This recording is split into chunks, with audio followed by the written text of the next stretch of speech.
In this video, I'll show you how to change your rear wheel bearing on a VW Golf Mk5 Seat Leon.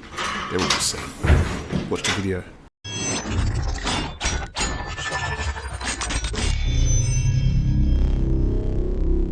So here are the tools you're going to need to complete this job. You're going to need a breaker bar. You're going to need a torque wrench.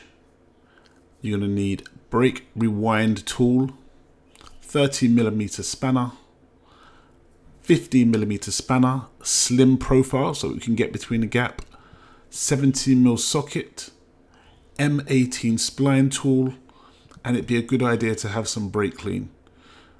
All of these parts are going to be available in the description, so you can click directly if you can't find them. So just look below and click there. Okay, so let's get to the video. We're going to be replacing the rear wheel bearing as said before.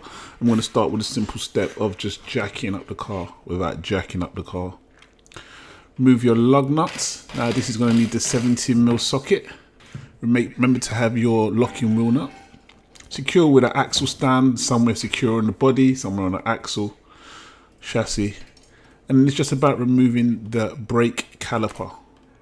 So I'm using a 15 and 13mm. You're going to need a slim head 15, else it won't get in between the gap there. I'm using a ratchet spanner, which makes it a little bit easier, but you can use what you want. You can even use a 13mm socket. But to get in between the gap where that spanner is, you're going to need a slim line 15. And it's all basic stuff. Just take it off. Make sure you know what you're doing. If it feels odd, stop, because you don't want to be cross-threading anything. Once you've done that, just lever off the caliper. You can see I'm doing right there. Just take your time, lever it off. It'll come off. Okay, so we're removing the brake pads. And it's a good idea to remember which side they come off so they go back on the same, because they do have unique grooves. So if you put them on the way they came off, you'll have less problem. So I'm just removing the securing screw for the disc. And like that, I've screwed it out. I've just rounded out the inside of it. Common problem. People don't usually put anti-seize in it to stop it from seizing. So I'm going to carry on with it. I'm just moving the cap on the hub. Use a hammer and a proper screwdriver. This is me being lazy and frustrated from the screw just wearing out the middle. But yeah, it just pops off. And then you can see access to the bolt that's holding the screw, just holding on the wheel hub itself onto the hub. Just spinning it and having a feel of it. So now it's on to taking off the securing screw, and what you're going to have to do is you're just going to have to drill it out and thin it out as much as possible around the edges. Now drills cut at a slower rate. I use a bit of WD-40 for some lubricant, but make sure you get yourself a good set of drills, because you know you can end up in some sort of problems with these things, as you're going to see in a minute. You can be pushing too hard, and yeah, that makes a long day. Now I'm just frustrated and trying to drill it out, but I got it thin enough where I could just knock it off and pop off the head. Fortunately, we're changing the whole hub, so we don't have to deal with that. So here you can just see the hub is good, but that ABS ring is what wasn't, it was a bit damaged. So with the triple square, the M18 triple square, I just undid the actual hub bolt itself, screw. And there you go. Remember to subscribe and hit that notification button. As you can see, it just slides off really easily. It should do anyway. Just analysing the part. You can see that little damaged edge. The bearing was actually good, but I was getting bad ABS signal, and it comes as one unit. So now's a good time to match it up to your new part. These come in two different sizes, a 30mm and a 32mm. Make sure you get the right one for your car. The ABS ring is slightly different.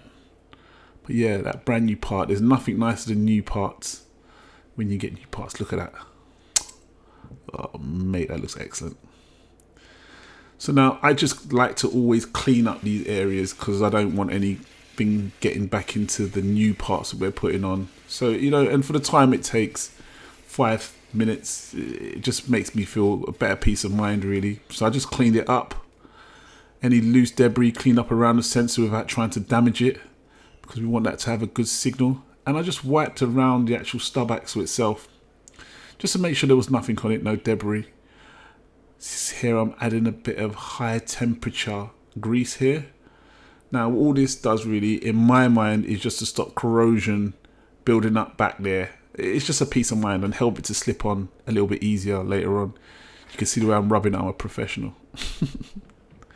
And it goes on pretty easy. Just slides on. There you go. Well chuffed with that. That looks good. Give it a little spin. Make sure it's not damaged from manufacturer. And then we're just putting on this screw back in. The triple square screw. Just wind it in a few twists of your hands. Now, I've heard you're not supposed to use a impact, but I can't see the problem. But, you know, the manufacturer says don't use it, but I don't see a problem with it. And then with your torque wrench, just torque it up to the correct spec, which I think is 180 foot-pounds, or I'll put the link in the description. Okay, so now we're just doing a 90-degree on that. And here you go, you just hit it with a 90. You got to keep on doing it. You get there, but it's hard, to be fair. So putting on the grease cap on with a rubber mallet, I'm just knocking the sides. Knock, knock. Look, you can see I wasn't good at this. Once you get one edge in, just slowly go around the edges and tap, tap, tappity tap, and you'll be in there in no time. Look at that. Love new parts. So now we just got to wind back the caliper. Else you're not going to be able to get your pads in. Else it's just going to be difficult. So this is a handy step.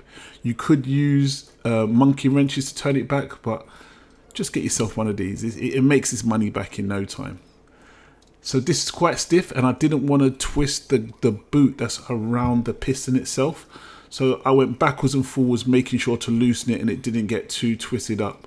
But it's quite tricky. These things are not really the best, you know, but you'll get there. Just work at it. Just keep winding and you'll get there eventually. There you go. And you see it's in. Allow me space to put on the pads when it comes back to it. So here's a disc going back on with the locator area. See that? I didn't have the securing screw at the time, so I just used some lug nuts to hold it there. That came off the wheel initially, just to hold it in place so I could put everything together. So here are the brake pads going back in the order that they came off in. Yeah, there you go. That went in nice. These are doing the same. Wicked. Yeah, just put it back the way you took it off. It's a bit finicky, a bit fiddly, but you will get there. Make sure everything's moving freely. It's very similar, it's just a reversal of how it came off. Put it on. Always when you're doing these screws, finger tighten for the first few threads and then go for the kill. Well, kill, but you know what I mean. Take your time. That ratchet spanner really helps loads, to be fair. It's an excellent little tool. Just use that, tighten it up. I always forget the way which it is when you look at it. It's a bit counterintuitive, but when you watch the video, you know that righty is tighty, or lefty is tighty. You can see in the vid like that, but it's a bit difficult when you're facing it. Just take your time, work it out, because sometimes you could be tightening it when you're trying to loosen it. So here's a copper grease, and here's my new locating screw. I'll just put a bit on the end just to help it so it doesn't seize, so the next person who comes in doesn't have the same issues that I had with breaking it and having to drill it out, because it is a bit of a pain in the, yeah, you know what. Just screw it in. It doesn't have to be tight. Just finger tight will do. It's only a locator. It doesn't have to be tightened up. The bolts hold it on. The lug nuts hold it on. And then it's just about putting everything on back on together. As you can see. Really, really simple, easy stuff. Same principle all the time. Use your hand, first few threads, and then tighten up the rest. Look at that. Oh. These impact sockets, impact wrenches are amazing. And that's you. Drop the car, take it for a test drive, come back and make sure everything's all right. Check all your lug nuts around the sides and they're okay. And yeah, that's it. Don't forget to comment, like, subscribe, hit the notification bell so you can see more videos like this. Thank you so much for watching.